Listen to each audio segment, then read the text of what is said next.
There's a big shift happening in how AI automation is built. We're moving away from manually wiring workflows and prompts towards agentic systems where you describe what you want and the system helps build it for you. So in this short video, I just want to take a couple of minutes to explain where things are heading, how tools like Claude Code fit into that shift, and why this matters if you're building with things like n8n or voice AI. Now, for a long time, automation worked in a very manual way. You would open a tool, build everything step by step, define every trigger, connect every API, test the workflow, hit an error, fix it, and repeat the process. Again, if you've built anything with n8n, you know exactly what I'm talking about. It works, but it requires you to think through everything upfront and constantly maintain it. Now again, if you've built workflows with n8n, you know exactly what that process looks like. You drag in nodes one by one, configure different tools, connect them together, set conditions, create webhooks, and make sure data flows correctly. Every piece of that workflow is something you manually put together and manage. And if you're building a voice AI system, it was even more hands-on. Using something like Retail AI, you had to write the prompt for the voice agent, define how it should behave,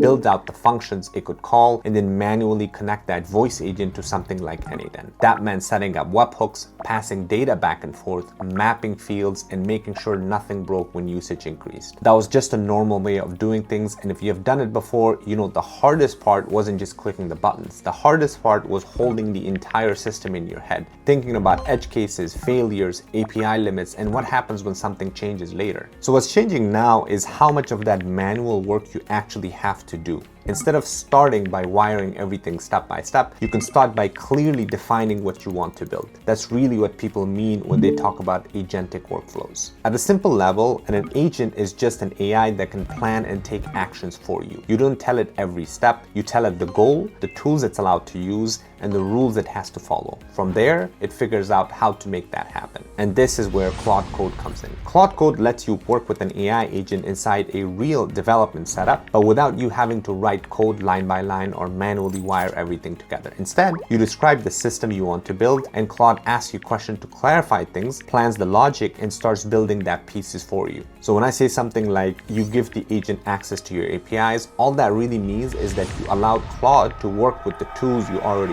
use. For example, if you're building a voice AI system, you give it access to your Retail AI API. If you're using n8n for automation, you give it access to your n8n instance. You're not doing anything fancy, you're just telling it what tools it's allowed to touch. From there, Claude can help generate the voice agent setup, structure the prompts, define the functionality, and build the workflows in n8n that connect everything together. Instead of you manually creating webhooks and wiring logic step by step, the agent does that work based on the outcome you described. At that point, n8n becomes the execution layer where workflows actually run. Claude becomes the planning layer that figures out how things should be connected. And voice AI becomes the interface that talks to real people, answering calls, qualifying leads, booking appointments, and triggering backend automation. And this also changes how you deal with problems. In the old model, when something broke, the workflow stopped and you had to jump in immediately. With agentic workflows, the agent could read the error, try an adjustment, test again, and keep moving forward. You still stay in control, but you're not babysitting every small issue. Making changes gets easier too. Instead of rebuilding workflows, you can explain what you want to change. Maybe you want, for example, the voice agent to respond differently. Maybe you want to log more data, or maybe you want to change when a workflow triggers. You describe the change and the system updates itself. If you've already spent time learning n8n or building voice AI systems, this isn't bad news at all. You already understand how these systems work, how businesses use them, and where things usually break. Agentic workflows don't replace that experience. They build on top of it and remove a lot of the manual friction. What businesses are really going to pay for going forward isn't just individual workflows or single agents. They're going to pay for complete systems. Systems that connect voice, automation, and data together, and that can adapt as the business grows. And that's where this space is heading, and that's where we're going to be focusing on a lot more here. So if you want to learn more about agentic workflows, especially building real system for businesses, check out the community. Link is going to be in the description, and make sure you like and subscribe because we're going to be talking a lot more about agentic workflows on this channel. We'll also be sharing a lot for free inside the free community as well, so you won't want to miss that. Thanks for watching, and I'll see you on the next one.